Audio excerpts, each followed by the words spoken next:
Nous continuons à parler de cette rencontre avec Noah Bazir, notre envoyé spécial sur place. Bonjour Noah. Bonjour Pape. Eh bien oui, je suis à Tanger pour la conférence politique de l'Union africaine et aujourd'hui le thème du jour est paix, sécurité et développement. Et comme vous le savez, notre continent est confronté à de nombreux conflits sécuritaires, climatiques, mais également économiques. Et bien évidemment, pour en parler aujourd'hui, je me trouve auprès de Marie-Laure Akino-Loukbadé, vice-présidente par intérim chargée de l'intégration économique, de la prestation des services et du développement régional. Et vous l'avez dit tout à l'heure, il faut la paix sur notre continent pour assurer le développement de l'Afrique. Eh bien, bonjour. Bonjour, je suis très heureuse d'être ici avec toute l'équipe de la Banque africaine de développement pour participer à cette conférence, la première du genre, qui va débattre du nexus entre paix, sécurité et développement. Je crois que vous l'avez dit, malheureusement, le nombre de conflits, la fréquence, l'intensité des conflits augmente sur le continent et pourtant le continent doit se développer. Et nous avons remarqué que traditionnellement, les discussions sur la paix et la sécurité suivent un chemin particulier et puis nous, les acteurs du développement, nous en suivons un autre. Et pourtant, sans paix, il ne peut pas y avoir de développement et de la même façon, il ne peut pas y avoir de développement sans paix. Donc nous sommes particulièrement heureux, la Banque africaine de développement est particulièrement heureuse d'être ici à Tanger aujourd'hui pour voir dans quelle mesure nous pouvons explorer de meilleures synergies justement entre les différentes interventions, les actions qui ont lieu sur le volet paix et sécurité et puis comment nous, les acteurs du développement, nous pouvons soutenir ces actions. Et bien évidemment, nous sommes ici avec des experts, donc aussi bien sur les questions diplomatiques, sur les questions de sécurité. La sécurité, ce n'est pas a priori le mandat d'institutions comme la Banque africaine de développement, mais dans la mesure où sans sécurité, il est difficile d'intervenir dans plusieurs zones d'action. Il est difficile de changer la vie de communautés entières, notamment avec des femmes, avec des jeunes. Et c'est pour cela que nous sommes particulièrement intéressés par ces discussions et d'examiner les voies, les moyens pour bien souvent, augmenter le niveau de ressources qui sont mises à la disposition d'institutions comme l'Union africaine, des communautés économiques sous-régionales pour réellement s'attaquer aux causes de l'insécurité et créer les conditions d'une paix durable qui nous permettrait d'intervenir, nous les acteurs du développement. Alors justement, comment la Banque africaine de développement agit-elle pour venir en aide aux pays qui sont en train d'endurer des transitions politiques, justement pour se développer économiquement malgré les conflits? Alors déjà, ce que nous avons une règle à la Banque africaine de développement. Nous restons toujours engagés dans les pays, quelle que soit la crise. J'ai envie de dire, la Banque africaine de développement est la première arrivée. Et la Banque africaine de développement doit être la dernière à partir parce que c'est le mandat. Le mandat que les gouvernements nous ont confié en établissant la Banque africaine de développement, c'est d'être l'institution de financement du continent.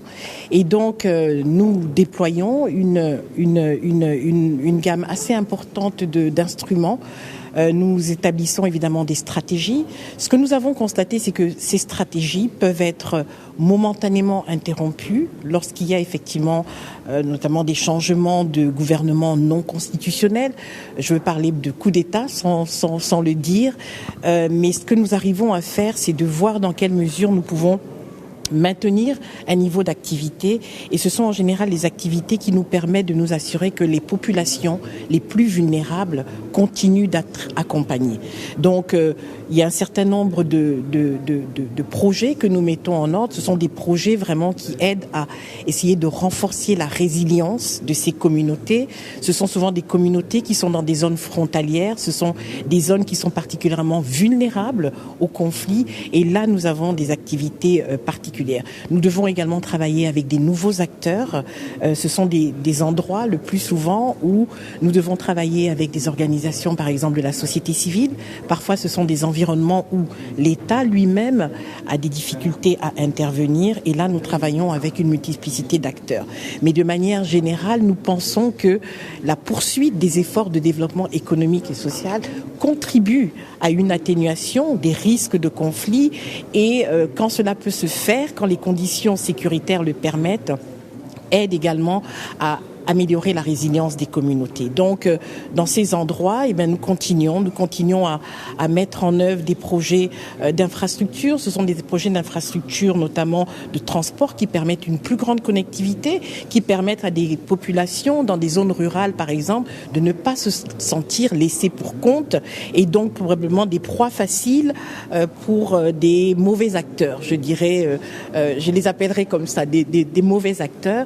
Et puis, cela signifie également que nous devons nous préoccuper et nous devons veiller, malgré les conditions difficiles, à continuer à aider les pays à développer leur potentiel. Et vous le savez, le continent regorge de potentiel et même si parfois les conditions sont difficiles, nous ne nous arrêtons pas. Nous continuons à aider dans les zones rurales les populations à développer le potentiel agricole.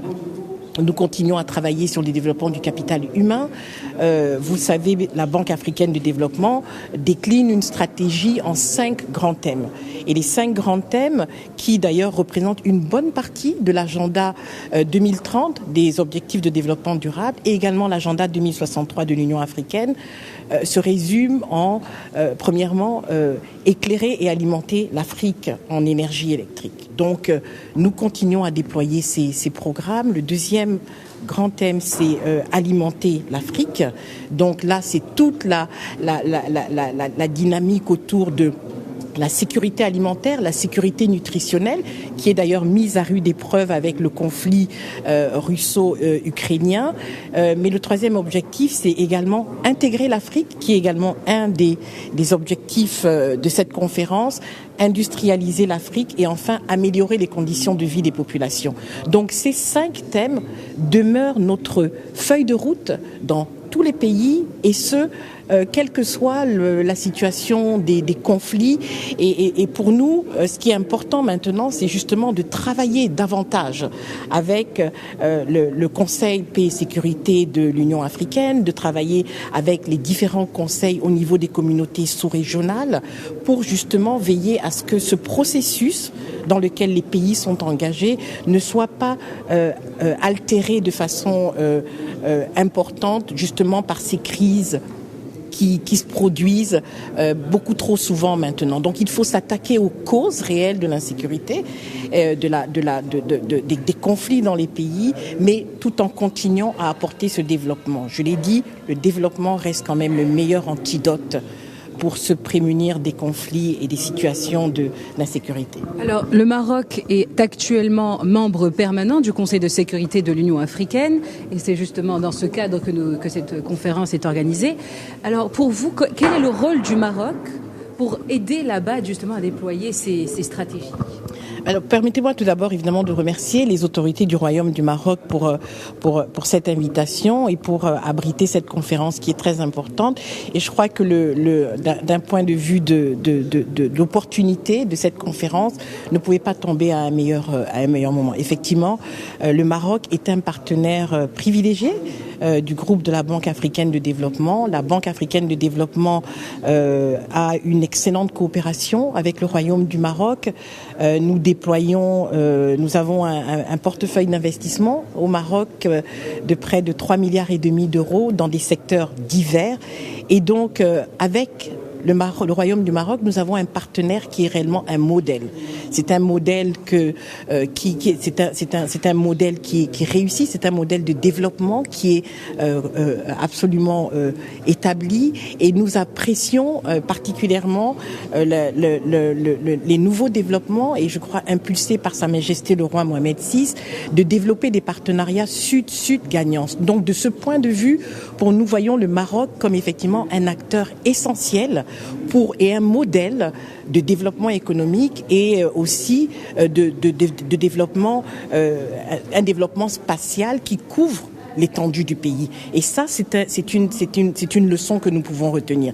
Dans beaucoup de pays, parfois, nous voyons que le développement se limite autour de la capitale, mais ici, nous sommes à Tanger, nous allons à Marrakech, nous allons à Rabat, et nous voyons un développement qui est vraiment sur toute l'étendue du territoire. C'est une leçon que nous pouvons tirer. Bien évidemment, le Maroc se déploie maintenant dans plusieurs pays en Afrique et c'est un partenariat que nous accompagnons aussi, que le groupe de la Banque africaine de développement accompagne. Donc, pour nous, nous accueillons vraiment avec beaucoup de plaisir, avec beaucoup d'attente, justement, cette contribution du Maroc. Eh bien, merci pour ces précisions. Je rappelle que vous êtes Marie-Laure Akin Ologbadé, vice-présidente par intérim chargée du développement régional, de l'intégration et de la prestation des services à la Banque africaine de développement. Et comme vous l'avez dit, notre continent, l'Afrique a besoin de faire confiance à l'Afrique pour se développer, pour résoudre les conflits sécuritaires auxquels nous sommes confrontés et pour pouvoir donner la chance à notre continent qui est jeune et qui peut encore évoluer et faire tellement de belles choses. Merci Pape. Merci à vous, Noa Bazir. Merci pour toutes ces précisions. Merci également à Abdesamad Moutassir derrière la caméra.